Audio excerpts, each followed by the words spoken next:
আমাদের পরবর্তী এবং আজকের এপিসোডের শেষ গেস্টের সাথে এখন পরিচিত হতে। আসসালামু আলাইকুম। ওয়ালাইকুম আসসালাম। কি নাম ভাই আপনার? আমার নাম আরিফ শিকদার। কোত্থেকে আসছেন ভাই? আমি মগবাজার মধ্যবাগ থেকে এসেছি। কি করেন আরিফ ভাই? আমার গাড়ির ব্যবসা আছে। গাড়ির ব্যবসা আছে, এক্সেলেন্ট। সো আজকে আমাদের সাথে আরিফ ভাই আছেন। আরিফ ভাই আমাদের আজকে সর্বশেষ অতিথি।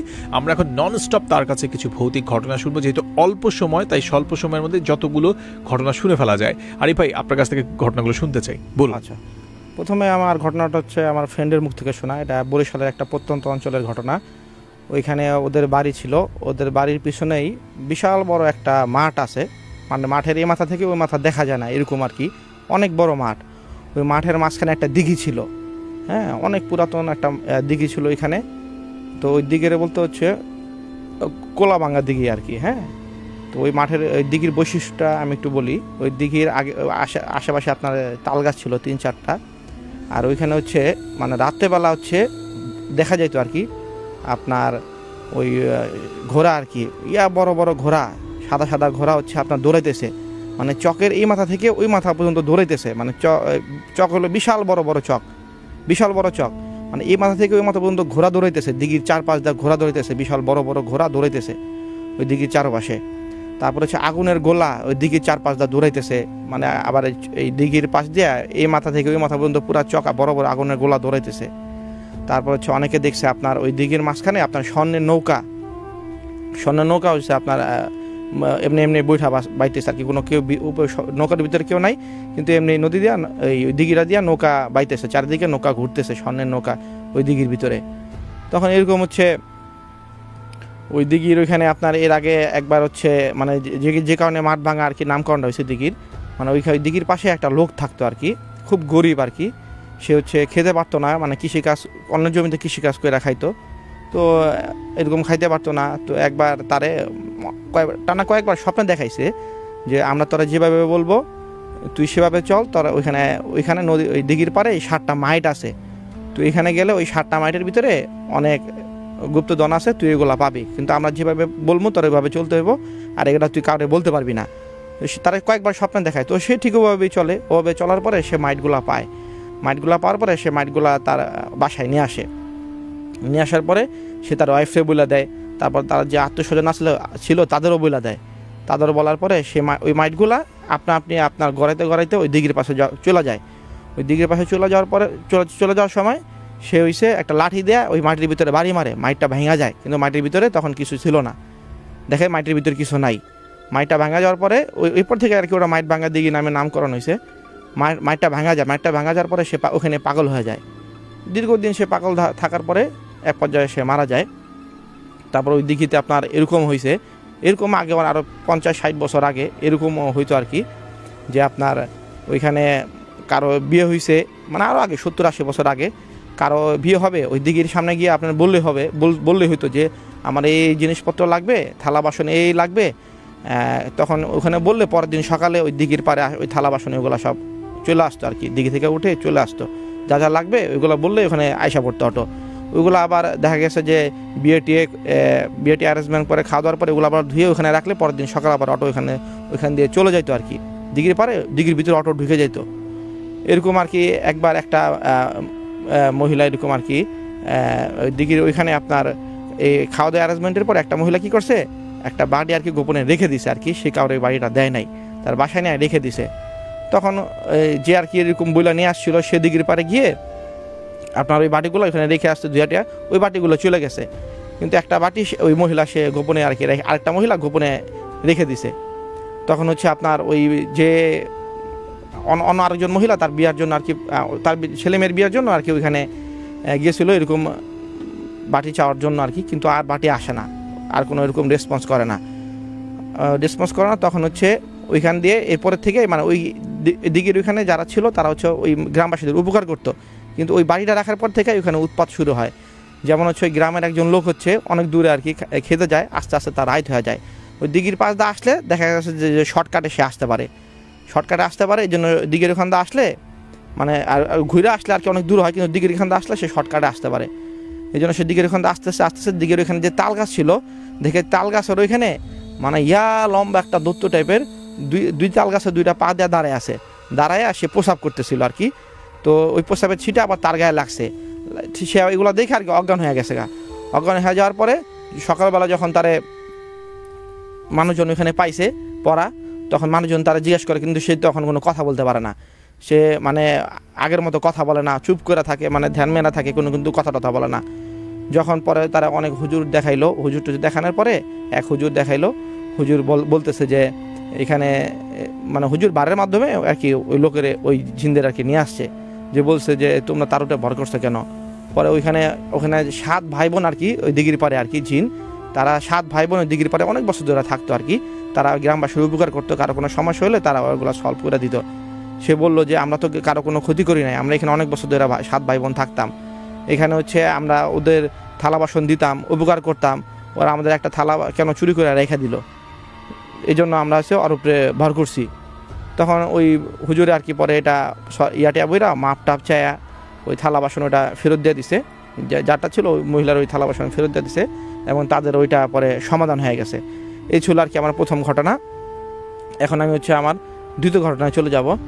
আমার দ্বিতীয় ঘটনা আমাদের ঢাকায় মগবাজারে, আমার এটা আমার এক ছোটো ভাইয়ের মুখ থেকে শোনা। এটা মগবাজারের পেয়ারাবাগের একটা ঘটনা। এখানে এখানে 3-4টা বিল্ডিং মিলে আর কি এখানে জিন একটা পরিবার বসবাস করে, এখানে অনেক বছর ধরে বসবাস করে। তো যাদের বাসায় বসবাস করে তা ওর একবার নানু অসুস্থ হয়।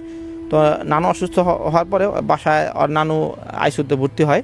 তখন বাসার সবাই ওই আইসিইউতে চলে যায় আর কি দেখার জন্য, মুমূর্ষু অবস্থা। তখন বাসায় কে থাকবে? তো আর কি আমি যার মুখ থেকে ঘটনাটা শুনছি, ওর কাজিনের বাসা আর কি, ওরে তখন ইনভাইট করে ওই বাসায় যাওয়ার জন্য। ও তখন ওই বাসায় যায় আর কি, রাত্রেবেলা থাকে।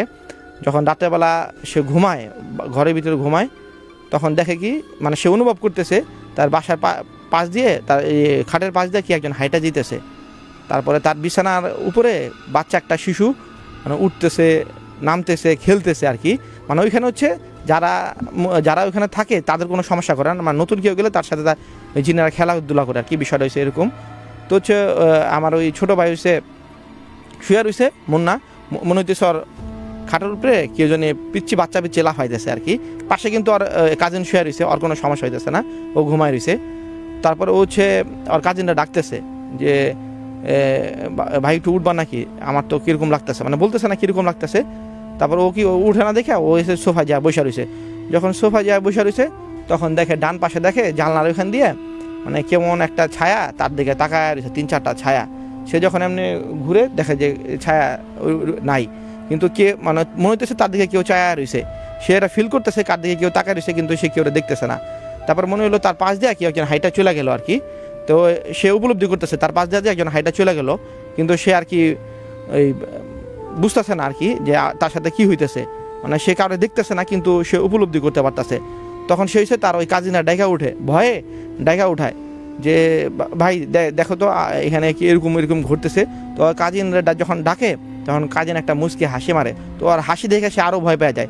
তখন সে কান্না করতেছে যে আমার সাথে সব ঘটতেছে আর তুমি হাসতেছো, ভয়ে কান্না করতেছে। তখন ওই ছেলেটা আর কি বলে যে এগুলো কিছু না, নর্মাল জিনিস, আমাদের এখানে এটা প্রতিনিয়ত ঘটে, তুই এখানে ঘুমাই থাক। পরে সে শুয়ে রয়েছে, খাটের উপরে যাবে, খাটের উপরে যাওয়ানো ওই সোফা থেকে খাটের ওইখানে যা বসবে আর কি। সোফা থেকে যখন উঠছে, সে যখন নিচে একটা পাড়া দিছে, তখন মনে হলো সে কারো একটা কারো পায়ের উপরে পাড়া দিছে। মানে একটা পাড়া দিলে বোঝা যায় না, একটা শক্ত আপনার ফ্লোর আর একটা পা। আমার মনে হলো যে সে কোনো একটা পায়ের উপরে পাড়া দিয়া তারপরে আপনার খাটের উপরে উঠলো, এরকম মনে হয়েছে। সে তো আরও ভয় পেয়ে গেছে। তখন সে আর কি তার ভাইরে বললো যে ভাই আমার মনে হলো আমি কারোর উপরে পাড়া দিছি। কয় তুই এটা শো, তুই এগুলো টেনশন করিস না। সারা রাত মানে সে ঘুমায় নাই, তার রুমটা নাকি খুব গরম হয়ে গেছিলো আর কি, ফ্যান সারা আলো বাতাস ঢুকতেছিল, মানে সে ঘুমাইতে পারতেছিল না ভয়ে আর কি। তখন সে সারা রাত ঘুমায় নাই। যখন সকাল হয়েছে, তখন তার ভাই তারা উঠাইছে, হালকা ঘুমাইছিল, তখন ভাই তারা উঠাইছে, উঠায় তারা বলতেছে যে তুই যেগুলা ফিল করছোস ওইগুলার একটা ঘটনা এখানে আছে। এখানে আমাদের এখানে যে 3-4টা বাড়ি আছে, এই বাড়ি মিলে এখানে একটা জিন জাতি থাকে আর কি, মানে জিন পরিবার থাকে। এটার উৎপত্তিটা হয়েছে ওই আমার ওই ছোটো ভাইয়ের ফ্রেন্ডের দাদার বাবা যখন এখানে বাড়ি করে, তখন এখানে 3-4টা তাল গাছ ছিল। ওই তাল গাছের ওইখানে যখন বাড়িটা করে, ওই তাল গাছগুলা বাড়ি করার জন্য তাল গাছগুলা কেটে ফেলাইতে হয়। ওই তাল গাছগুলো যখন কাটার পরে যখন বাড়ির জন্য খুঁটি গাড়ে, যে মিস্ত্রি ওখানে খুঁটি গাড়ে সেই অসুস্থ হয়ে যায়। তারপরে ওর আর ওই যে কী বলে আর হচ্ছে ওই যে কাজিনের হচ্ছে বাবার দাদা হচ্ছে যখন বাড়ির জন্য ওইখানে বসে বা খুঁটি গাড়ার জন্য প্রস্তুতি নেয়, তখন সেও অসুস্থ হয়ে যায়। যে মিস্ত্রিটা আসে সেই মিস্ত্রি অসুস্থ হয়ে যায়। এরকম কয়েকজন মিস্ত্রি ওখানে চেঞ্জ করছে, কিন্তু চেঞ্জ করার পরেও দেখা গেছে তারা বাড়ি নির্মাণ করতে পারে না, দেয়াল টেয়াল করছে, দেয়াল টেয়াল খসে পড়ে এরকম আর কি। তো তারা এটা বুঝতে পারছে যে এটা কোনো নর্মাল ঘটনা না, এখানে হয়তো অশরীরী কোনো উপস্থিতি আছে। তখন হচ্ছে তারা একটা বুজুর্গ হুজুরে ডাকে আর কি। ডাকার পরে হুজুর ওই আপনার বিভিন্ন বারের মাধ্যমে আরও 7-8টা হুজুর নিয়ে বসে ওইখানে। বসার পরে ওইখানে তখন তাদের একজনের উপরে জিন ভর করে বলে যে এখানে আমরা একটা পরিবার থাকি অনেক বছর ধরে, তোরা এখানে বাড়ি নির্মাণ করার জন্য এখানে তোরা নিজেরা থাকার জন্য বাড়ি বানাইতেছোস, আমাদের বাড়ি নষ্ট কইরা আমরা তোকে থাকতে দিব না, এখানে তোদেরও থাকতে আমাদের বাড়ি তোরা ভেঙে ফেলাইছস, তোদের নষ্ট করছো, তোদেরও আমরা এখানে থাকতে দিব না। তখন ওই যে ওই আর কাজিনের বাবার দাদা খুব কাকুতে মিনতি করে, তাদের দোষ স্বীকার করে মাপ চায়। তারা বলে দেখেন আমরা তো সব জানতাম না, আমাদের ভুল হয়ে গেছে, আমাদের ক্ষমা করে দেন। তখন সে মাপ চাওয়ার পরে তখন ওই জিনের পরিবাররা বলে ঠিক আছে তোরা থাক এখানে, কিন্তু এখানে আমরাও থাকবো, কিন্তু আমরা তাদের কোনো সমস্যা করবো না, আমরা তাদের কোনো ক্ষতি করবো না। এখন পর্যন্ত মগবাজারের পেয়ারা বাগে তারা এখন পর্যন্ত ওই জিনগুলো এখানে আসে। কখনোই কোনো ওই পরিবারের যে 3-4টা বাড়িতে তারা থাকে কখনো কারো কোনো ক্ষতি করে না, কিন্তু নতুন কেউ গেলে তার সাথে আর কি এরকম খেলাধুলা করে আর কি। এই ছিল আমার দ্বিতীয় ঘটনা। এখন আমি আমার তৃতীয় ঘটনায় চলে যাব, তৃতীয় এবং লাস্ট ঘটনায় চলে যাব। এটা হচ্ছে আমার গ্রামের ঘটনা। আমার গ্রাম হচ্ছে মাদারীপুর কাঁঠালবাড়ি ইউনিয়ন। তো আমাদের বাড়ির অপোজিটেই ওইখানে আর কি আপনার বর্ষাকালে হাঁটু পর্যন্ত পানি থাকে, আর এমনিতে হচ্ছে শুকনায় থাকে আর কি। তো ওইখানে হচ্ছে আগে একটা হসপিটাল ছিল আর কি। তো নদী ভাঙার কারণে হসপিটালটা ভেঙে যায় আর কি, মানে নদীতে ভেঙে হসপিটালটা পদ্মা নদীর সাথে বিলীন হয়ে যায়। তো ওই চরে ওইখানে যখন চর জাগে, বিশাল বড় বড় চর জাগে আর কি, ওই চরে আপনার যখন চর জাগার পরে ওই চরে হচ্ছে 4-5টা ফ্যামিলি হয়েছে নতুন বসতি করে আর কি। এখন একটা চকের ভিতরে যখন নতুন বসতি করে, তো ওইখানে নানা রকমের উৎপাত হয়, নানা রকমের নানান জিনিস ওইখানে ডিস্টার্ব করে আর কি। ওইখানে যারা ছিল আর কি, ওখানে যারা বসবাস করতো 4-5টা ফ্যামিলি, তারা হচ্ছে জেলে পরিবার। তারা হচ্ছে মানে মাছ বিক্রি করেই তারা হচ্ছে পরিবার চালাইতো আর কি, তাদের ওইরকম কোনো সম্বল ছিল না। তো ওইখানে হচ্ছে একবার হচ্ছে একটা পরিবারে আর কি রাতে মাছ ধরতে যায় আর কি নদীতে, পদ্মা নদীর পাশে যে চর, ওই চরের ওইখানে মাছ ধরতে যায়। সে আর তার 4 বছরের ছেলে মাছ ধরতে যায়। যখন ইলিশ মাছ ধরতে যায় আর কি, রাত্রেবেলা জাল ফেলায় ইলিশ মাছ ধরতে যায় আর কি, তখন ওই ইলিশ মাছ বা অন্যান্য মাছও খুব ধরা পড়ে আর কি। আর একটা ইলিশ মাছ পাইলে ওগুলো 1000, 1500, 1500 টাকা, 1600 টাকা বিক্রি করা যায় আর কি। তো ওগুলো যায় তারা জীবিকা নির্বাহ করে। রাতেরবেলা যখন মাছ ধরতে যায় নৌকায় করে, তো তারা হচ্ছে মাছ ধরতেছে প্রায় 2-3 খাওয়া মাছ ধরছে। মাছ ধরার পরে মাছ ধরতে তো অনেক এনার্জি লাগে, জাল ফালাইতে হয়, করতে উঠাইতে হয়, তা তাদের ক্ষুধা লাগছে আর কি। ক্ষুধা লাগার পরে তারা হচ্ছে প্রায় 5-7টা মাছ আর কি ধরে, এর ভিতরে 3-4টা ইলিশ মাছ ছিল আর কি ধরে। তো তারা ওই মাছগুলো নৌকায় রেখে তারা হচ্ছে, তাদের ক্ষুধা লাগে, ওই ছেলে আর ওই ছেলের বাবা নৌকার পাড়া ইসা আপনার মুড়ি খাইতেছে, তাদের মুড়ি আর কলই শাক দেওয়া মুড়ি খাইতেছিল আর কি। মুড়ি খাওয়ার পরে আপনার ওইখানে হঠাৎ করে দেখে তাদের আশেপাশে মানে বিশাল বড় একটা কালো বিড়াল ঘোরাঘুরি করতেছে, মানে কুকুর টাইপের কালো বিড়াল, কুকুরের মতো দেখতে কালো বিড়াল, হ্যাঁ, তার আয়তন একটা কুকুরের মতো, কিন্তু বিড়ালটা এত বড় আর এত স্বাস্থ্যবান, মুখটা খুব বিড়ালের মতো, মানে ওটা বিড়ালই কিন্তু আয়তনে অস্বাভাবিক আর কি। নর্মাল বিড়াল যেমন ছোট থাকে এরকম না, মানে ওই বিড়ালের আয়তনটা খুব বড়, প্রায় কুকুর সাইজের মতন। ওইটা এসে তাদের আশেপাশে ঘোরাঘুরি করতেছে, মানে নৌকার দিকে তাকায় রয়েছে এরকম আর কি। তারপরে তারা যে মুড়ি খাইতেছে তাদের সামনে এসে এরকম ইকুয়েরা বৈশা রয়েছে, শুয়া রয়েছে এরকম আর কি। তো যে বাবা ছিল আর কি, ছেলের বাবা আবার একটু মুড়ি নেই এরকম দিছে আর কি। তো সে তার দিকে তাকায় রয়েছে এভাবে আর কি, মানে কোনো তখন ওই বাবার একটু ভয় লাগতেছিল। তাড়াতাড়ি কইরা ও বলছে যে চল তাড়াতাড়ি করে আমরা এখান থেকে চলে যাবো। তখন আবার ওই নদীর পাশে আবার ওই যে নৌকাটা বাঁধা ছিল আর কি, যেটার ভিতরে মাছ ছিল, তখন ওই ছেলে আর কি বলতেছে বাবা আমি প্রসাব করব। তখন বাবা কইছে যে এখানে প্রসাব কর। তখন ওই ছেলেরা ধরে নিয়ে একটু সাইডে নিয়ে প্রসাব করাইতেছে। প্রসাব করানোর পরে তো তারা তখন ওই বিড়ালটা আর দেখতে পায় নাই। তখন ওই বাচ্চাটারে নিয়ে তখন কী করছে, আবার নৌকায় আসছে। নৌকায় আসার পরে তারা বলতেছে যে আজকে আর ভালো লাগতেছে না, আর একটা জাল ফেলায়া 6-7টা তো মাছ পাইছি, আর কিছু গুঁড়া মাছও পাইছি, তো আজকে আর মাছ ধরবো না, আরেকটা জাল ফেলে যদি আল্লাহ দিল, না দিলে আমরা আইসা পড়বো আর বাসা যাবো। তখন আবার তারা আরেকটা জাল ফালাইছে। জাল ফালানোর পরে তারা আর কি 5 মিনিট রেস্ট নিতেছে, উঠাইবো। হঠাৎ করে তাদের ওই যেটার ভিতরে মাছ রাখছিল ওইটা উঠায় দেখে যে ওইটার ভিতরে একটাও মাছ নাই। মানে যে 6-7টা বিভিন্ন রকমের মাছ ছিল একটাও নাই। তারা তো মানে খুব ভয় প্রথমে তারা হয়ে গেছে যে মাছগুলা কই গেল, এতগুলা যে 6-7টা মাছ ধরলাম, এত খুশি হইলাম। মানে ওরা যখন মাছ পাইতেছিল তখন শুকরিয়া আদায় করতেছে আল্লাহ, যে আলহামদুলিল্লাহ। মানে একটা ইলিশ মাছ 1000-1500 টাকা করে বিক্রি করতে পারে, এইটিতে ওরা সংসার চালায়। হঠাৎ করে দেখা যায় যে একটা মাছও নাই ওইখানে। তখন তারা আবার নৌকায় চেক করলো যে মাছগুলো কি আবার লাফায় টাফায় নেমে গেলো নি। মাছ তো লাফানোর মানে নৌকায় লাফায় নামানোর কোনো অপশনই নাই। মাছের উপরে একটা প্লেট দিয়ে তারা ঢেকে রাখছিল। তখন তারা খুব ভয় পেয়ে গেলো যে ওরা তলাও কোনো ফুটামুটা নাই। তখন দেখে কি ওই যেই তারা যখন মাছ নদীতে আসছিল, নৌকার জাল ফেলতে যখন মাছ নদীতে আসছে, মাছ নদী থেকে দেখে যে চাঁদের আলো দেখে ওই বিড়ালটা এমনি তাকায় রয়েছে নৌকার দিকে। তখন এখনও তাকায় রয়েছে নৌকার দিকে।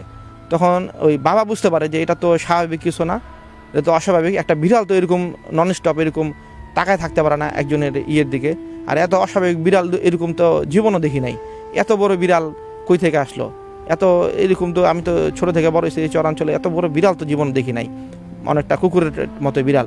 তো ওর বাবা কী করছে, ওর ছোট বাচ্চা ছেলে জিজ্ঞাসা করতেছে বাবা মাছ কই গেল। তখন ও বলতেছে যে মাছ আছে, তুই চল, তোরা চল। ওই বিড়ালটা তখন তাকায় রয়েছে আর কি দিকে, দিকে। তো আর কি করছে বাবা, কি করছে মাছ টাছ কইছে যে আছে, মাছ আছে, এটা বইলা তারা হচ্ছে তাদের ওই যে বাসায় চলে আসে। তাড়াতাড়ি কইরা বাসায় চলে আসার পরে বাচ্চারা কাঁদতেছে যে বাবা মাছ কই গেল। ওই পরে আর কি ওর মা যখন জিজ্ঞাসা করছে যে ঠিক মাছ ধরো নাই, মাছ পাও নাই, পরে বাচ্চা বলতেছে যে আব্বা তো 7-8টা মাছ পাইছে, একটা মাছও নাই, মাছ কই গেল। তখন ওর বাবা বলছে আর কি যে এখানে এরকম ঘটনা হয়েছে, হঠাৎ দেখি একটা বিড়াল আমাদের আশেপাশে ঘোরাঘুরি করতেছে, ওরা মুড়ি দিলাম, মুড়ি ওখানে কিন্তু আমাদের দিকে চায় রয়েছে। পরে আমরা নৌকায় উঠা যখন একটা জাল ফেলি, জাল উঠানোর পরে দেখি যে একটা মাছও নাই। পরে আমরা তাড়াতাড়ি জাল উঠে আর মাছ না ধরে চলে আসছি। পরে আর মা আবার বলে না আর এরকম যাওয়ার দরকার নাই। পরে হচ্ছে ওরা তো এগুলোর উপরে ডিপেন্ড করে সংসার চালায়। মানে এখন কয়দিন আর এরকম না দেওয়া থাকবে, কারণ এখন মাছের সিজন, এখন আবার জাল ফেলালে মাছ পাওয়া যায়। একটা ইলিশ মাছ 1000-1500 টাকা বিক্রি করা যায়, চাল ডাল কেনা যায় আর কি। তখন হচ্ছে 2-3 দিন পরে ওই লোকটা আর কি আবার যায় নদীতে মাছ ধরার জন্য। তখন আর বউ আর কি বইলা দেয় দোয়াটা বইরা যাও, ছেলেটা যাইতে চায় যে বাবা আমিও যাবো। তখন ছেলেটা এসে নেয় না, বাবারা ওই বাচ্চাটা খুব কান্না করে।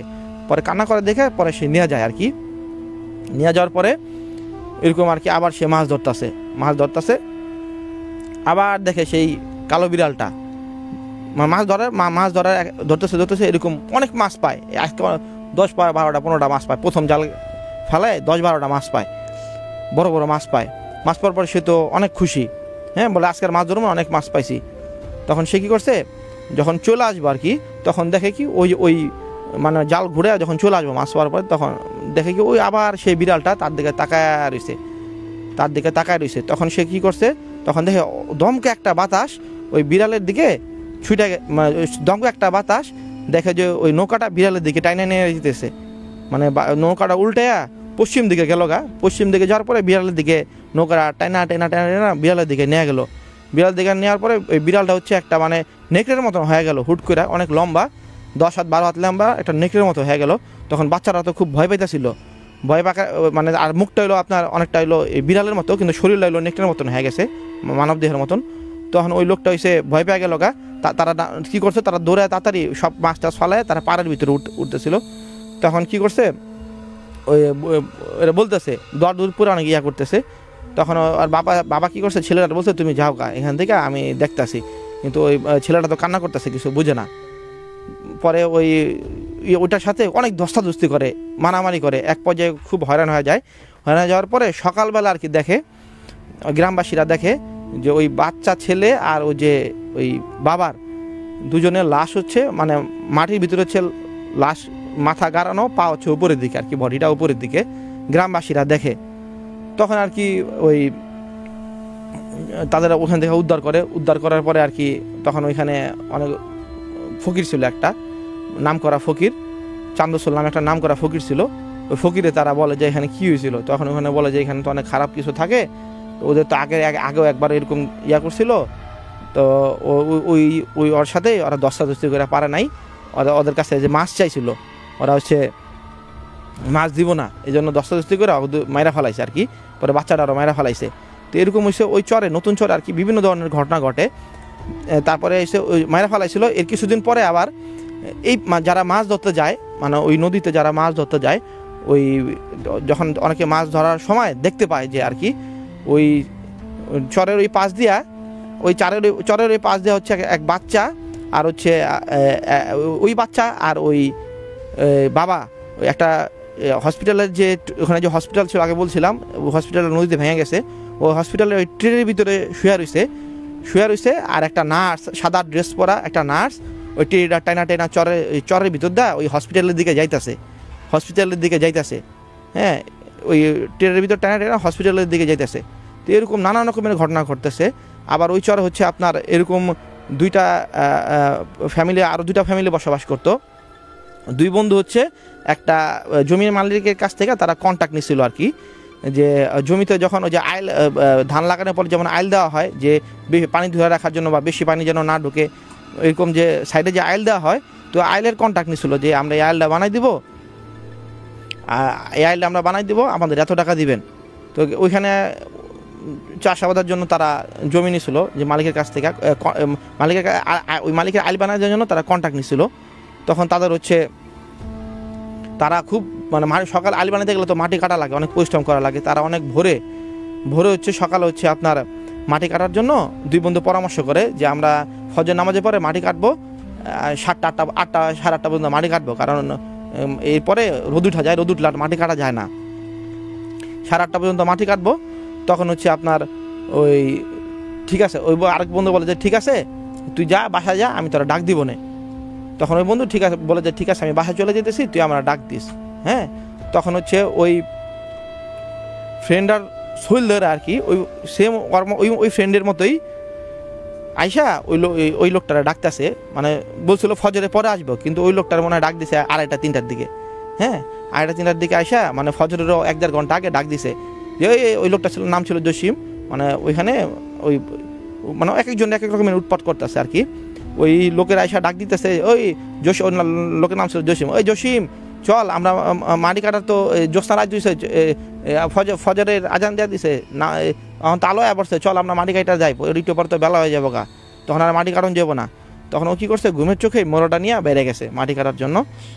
তো ও আর ওই ফ্রেন্ড হচ্ছে তখন ওই যে আর কি ফ্রেন্ডের রূপ ধরা যে আসছে, দুজনে মিলা মাটি কাটতেছে, যে জিনটা মাটি কাটতেছে আর কি ফ্রেন্ডের রূপ ধরা, সে হইছে মানে 4-5 মানে এক মোড়া যতটুকু মাটি হয় আর কি 3-4 মোড়া বইরা তাড়াতাড়ি করে কেমনে যিনি খুব দ্রুত মাটি কাটতেছে ওই মোড়ার ভিতরে, মানে একজনে এটা নেওয়াই পসিবল না, এত স্তূপ মাটির বইগুলো তাড়াতাড়ি করে কাইটা দিতেছে। আর ওর ফ্রেন্ড তো মানে নিতেই পারতেছে না, এত ওজন, মানে একজন সাধারণ মানুষ তো এত ওজন বহল করতে পারে না। তখন ওই মাটি নিয়ে যেতেছে আর কি, মাটি এখান থেকে নিয়ে ওই আর ইয়ের ওইখানে ওই আইল বানাইতেছে, ক্ষেতের আইল বানাইতেছে। এখন ওই আর এই ফ্রেন্ড তো খালি এরকম বইরাই ওই ফ্রেন্ডের রূপ ধরে যে আসছে, সে অনেক তাড়াতাড়ি করে আর কি এত বড় স্তূপ আর কি দিতেছে। তখন হচ্ছে তার খুব সন্দেহ হয় আর কি, যে এত বড় স্তূপ দিতেছে, এটা কি নর্মাল কিছু নাকি, এটা তো স্বাভাবিক কিছু না। তখন হচ্ছে তার হচ্ছে সে হয়রান হয়ে যায়। তখন হচ্ছে তার ওই ফ্রেন্ডের রূপ ধরে যে আসছে তার বলে যে আসলে এখন আমি তো হয়রান হয়ে গেছি গা, এখন তুমি মাটি নাও, আমি ওই মাটি কোবাই দিই। তখন সেও ইচ্ছা করে আর কি অনেক বড় বড় চাঙ্গা ওই ইয়ের ভিতরে মোড়ার ভিতরে ভরা দেয়, যে আমি একটু দেখি তো এটা কি আসলে কি আমার বন্ধু নাকি অস্বাভাবিক কিছু। সে দেখতেছে তাড়াতাড়ি করে ওই বড় মোড়াগুলো নিয়ে ওইখানে ওই আইলের ভিতরে ফালাই দেয় আবার তাড়াতাড়ি আসে, ও কাটতেই হয়রান হয়ে যেতেছে যে আসলে এটা কি মানুষ নাকি আমার ফ্রেন্ড, আমার এটা অশীলি কিছু নাকি আমার ফ্রেন্ড আর কি। তখন হচ্ছে সে হচ্ছে অনেকটা ভয় পেয়ে যায়। তখন আবার যখন সে মোড়া নিতে আসে, তখন সে যখন চলে যায় বড় গোলা ভরা দেয়, চাঙ্গা ভরা দেয়, তখন সে দেখে যে তার পা দুটো হচ্ছে উল্টা। তখন সে বুঝতে পারে সে তো আমার বন্ধু না। তখন সে যখন আবার মোড়াটা ভরা দিতে আসে, যখন মোড়াটা সে পায়ের নিচে রাখবে মানে মাটি নেওয়ার জন্য, তখনই ওই ফ্রেন্ডটা কী করছে, একটা ওই কোরাল দিয়া একদম ডাইরেক্ট কলার ভিতরে কোপ দিয়ে সে এখান থেকে দৌড় দিয়া তার বাসায় গেছে। বাসায় যাওয়ার পরে তার 10 থেকে 15 মিনিট পরে ফজরের আজান হয়েছে। ফজরের আজান হওয়ার পরে ওই ফ্রেন্ড আসছে, এই জসিম চল যাবি না, আমরা তো মাটি কাটতে একটু বড় তো বেলা হয়ে যাব। তখন ও বলে যে আমার সাথে তো এরকম এরকম ঘটনা ঘটছে। পরে ওই ফ্রেন্ড এরকম ঘটনা ঘটছে, আর আজানের 1-1.5 ঘন্টা আগে কি তন্না সোলদার এরকম আসছিল, আসার পরে আমার নিয়ে গেছে, নিয়ে যায় তো এরকম এরকম কাহিনী হয়েছে। পরে ওরা দুজনে ওখানে মিলা যায়, দেখে ওখানে একটা কাক, দুজনে মিলা যায় দেখে ওখানে একটা মরা কাক পড়ে রয়েছে, 2 কল্লা হচ্ছে বাঘ খরা। এই ছিল আমার তৃতীয় এবং শেষ ঘটনা। অনেক অনেক ধন্যবাদ আপনাকে এত সুন্দরভাবে আমাদেরকে ঘটনাগুলো শেয়ার করার জন্য। নিশ্চয়ই পরবর্তীতে আবার যদি দেখা হয় আপনার কাছে অন্য যে ঘটনাগুলো থাকবে সেগুলো আমরা শুনবো। খুব ভালো থাকবেন, নিরাপদে থাকবেন আপনি। Thank you. কথা হলো আমাদের আজকে সর্বশেষ গেস্টের সাথে, আর আমরা এখন একেবারে অনুষ্ঠানে যেহেতু শেষ মুহূর্তে আমরা কিছু কমেন্ট পড়ে ফেলবো ঝটপট করে। আমাদের সাথে জয়েন করছে অনেক অনেক বন্ধু। আমিনুল ইসলাম যুক্ত রয়েছেন আমাদের সাথে যুক্ত রয়েছেন এদিকে বন্ধু নামটি হচ্ছে ইনশা, আমাদের সাথে রাসেল যুক্ত রয়েছেন, বুশরা যুক্ত রয়েছেন, তাসিন যুক্ত রয়েছেন আমাদের সাথে, সাবিকুন নাহার যুক্ত রয়েছেন, চাঁদনি যুক্ত রয়েছেন, জায়ান যুক্ত রয়েছেন, মিতু যুক্ত রয়েছেন, এমডি রিয়াজ যুক্ত রয়েছেন, বিল্লাল যুক্ত রয়েছেন, জুই যুক্ত হয়েছেন আমাদের সাথে, আরজে রায়হান যুক্ত রয়েছেন আমাদের সাথে, তায়েবা ইসলাম যুক্ত হয়ে গেছেন, জহিরুল ইসলাম মাহফুজ যুক্ত রয়েছেন আমাদের সাথে, তাসফি আহমেদ যুক্ত রয়েছেন, শর্মিতি বাসন্তী যুক্ত রয়েছেন, আরও অনেক অনেক বন্ধুরা কিন্তু কানেক্টেড হচ্ছেন এবং প্রত্যেকে বিভিন্ন রকমের কমেন্টস করছেন, টেক্সট করছেন। Thank you so much. এবং আমি আমার আরজি উদয় পেজে যেই কন্টেন্টগুলো সারা সপ্তাহে আপলোড করি আপনাদের জন্য, আপনারা যেভাবে সাড়া দিচ্ছেন তার জন্য আমি কৃতজ্ঞতা প্রকাশ করছি। এবং রিসেন্টলি আমি খেয়াল করেছি, আমি যখন কন্টেন্ট আপ করি ম্যাক্সিমাম জাগো এফএমের লিসেনার যারা আসলে ভূত স্টুডিও বা আমার রেডিও শোগুলো উপভোগ করেন তারা কিন্তু প্রচুর কমেন্ট করে থাকেন। সো প্রত্যেকের কাছে কৃতজ্ঞতা প্রকাশ করছি। অ্যান্ড আশা করব যে আগামী পর্বে যখন আসবো তখন আজকে যারা লিসেনার ছিলেন তাদের মাঝখান থেকে অনেকের ঘটনা আমি পেয়ে যাব। কারণ বিগত সপ্তাহে অনেকেই যখন শো শুনছিলেন তখন রেজিস্ট্রেশন করেছিলেন এবং তাদের মধ্যে অনেক বন্ধু কিন্তু আজকে এসেছে। তো এই যে আসার প্রসেসটা, এইটা নিয়ে কনফিউজড হওয়ার কিছু না, এটা খুবই ইজি একটা ওয়ে। অর্থাৎ আপনার কাছে একটা মোবাইল ফোন আছে, আপনি হয়তো আমাদের রেডিওটা শুনছেন, সেটা